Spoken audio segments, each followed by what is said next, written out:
Hi, Laura. Hey, good afternoon, Tony. Good afternoon. How are you? I'm doing well. Thank you for the lovely introduction. I knew it was at least 10 years. I've seen you on CNBC plenty of times, and I'm excited to talk to you now. Likewise. Thank you very much for inviting me today.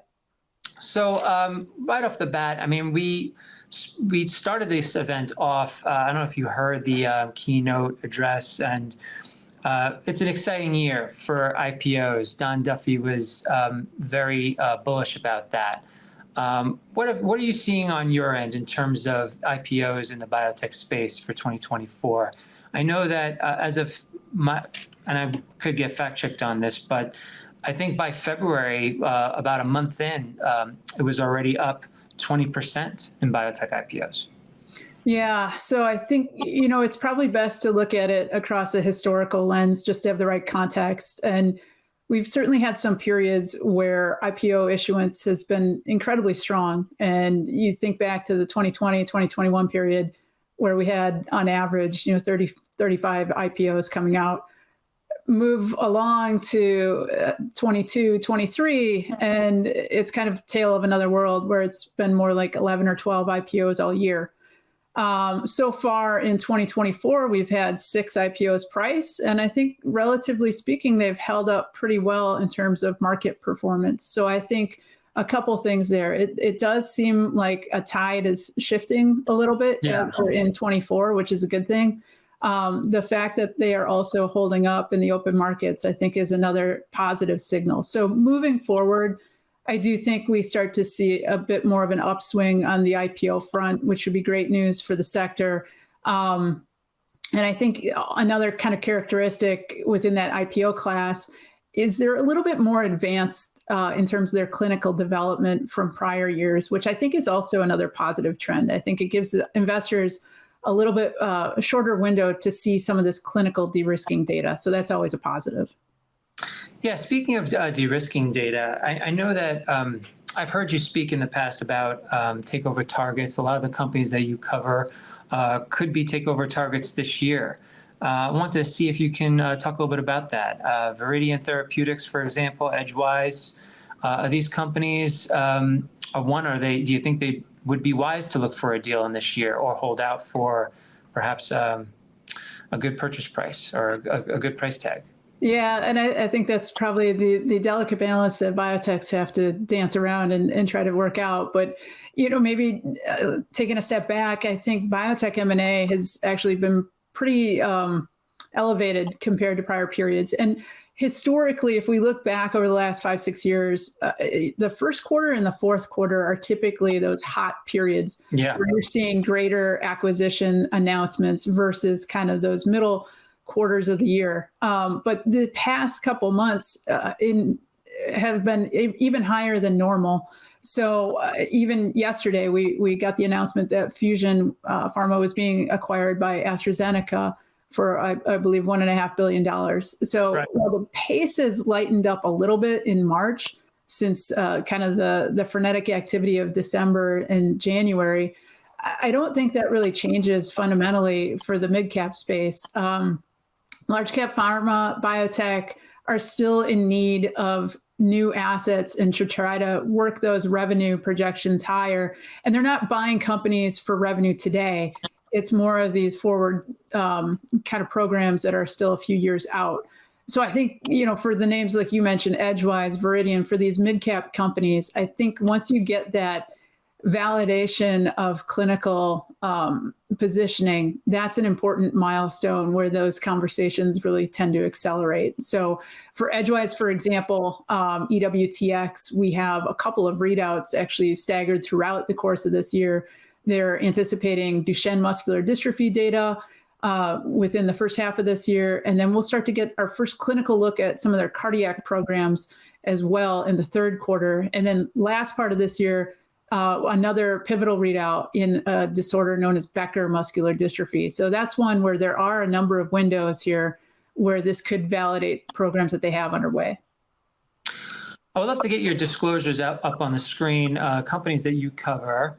I mentioned Viridian Therapeutics and Edgewise, but there's a long list of of companies here. And I would love to get your thoughts on which companies are impressing you these days in terms of innovations, FDA approvals. I know that there were 55 FDA approvals last year versus 59. Not much of a difference between the last year and the year prior. What companies do you come to mind when you think of innovation in 2024? Yeah, and I think that's a great question. When I think back to even 15 years ago, FDA approvals have really risen in terms of the number of drugs that are actually being approved right now. And it's not only the number, it's also the modalities, the breadth of what's coming through the market. We've moved beyond just small molecules and antibodies. We're starting to see gene therapies, RNA targeted therapies, things like that, which are pretty exciting from just a general biotech perspective. In terms of what we're looking for, I think it's more of that kind of continued theme here, where we have a number of orphan diseases, for example, that some of the companies we work with are targeting. And I think there's always tremendous unmet need in those populations. Often no approved therapies exist. So these are typically the first treatment that's coming to market here. But, kind of going back to that theme of M&A activity, there's definitely been a focal point across a couple of therapeutic areas. Oncology is always big in biotech, but then we also have a number of advancements, I think, in the CNS neurology space, neuromuscular disorders. We already talked about edgewise, but also the epilepsy setting as well. There's a number of companies we follow in the epilepsy space, and it's exciting to see some of these advancements in some of those areas as well. Sticking with M&A, private equity firms. I hear a lot about dry powder in 2023, but M&A was low. But M&A in healthcare was pretty good comparatively to other sectors, especially in the Asia-Pacific region. I think it was at an all-time high in APAC. I don't know if that trend will continue, but in sticking with private equity, all this dry powder, almost $2.3 trillion in dry powder in 2023. It's only going to grow in 2024. Do you see on the buy side a lot of activity on their part?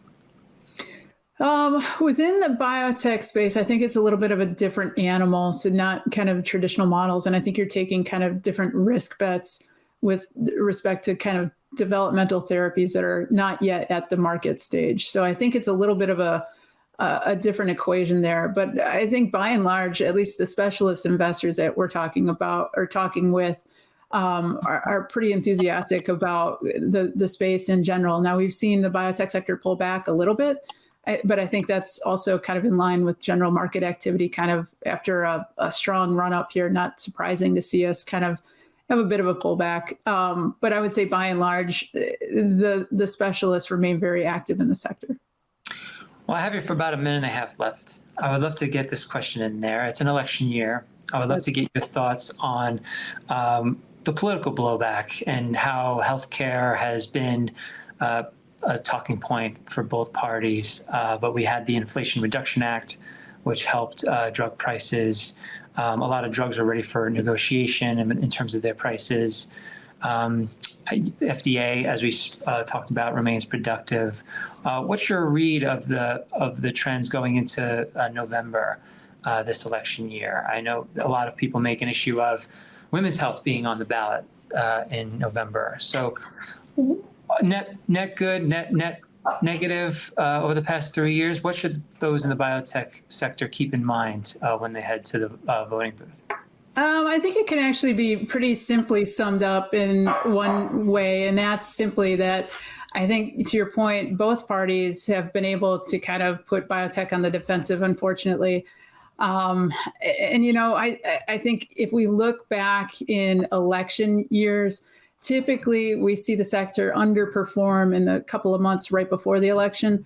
But almost, and I think this is for every presidential election the past 5 cycles, we've seen higher performance post-election in that 30-day period, the 3 months post-election period. So a lot of uncertainty heading into the election. Does one party matter more than the other? I think at this point, unfortunately, neither party really benefits biotech necessarily better than another. But I think once we get these kind of concerns out of the way, we can kind of get back to business. And I'm looking for kind of smoother sailing post-election. Smoother sailing post-election. All right. I hope that's the case. Thank you so much for taking the time to chat with us today. I would definitely like to keep in touch in the future. Wedbush is always a great friend of Benzinga, and thanks for joining us. Well, thanks very much, Tony. Enjoyed the discussion today. Thank you. Take care.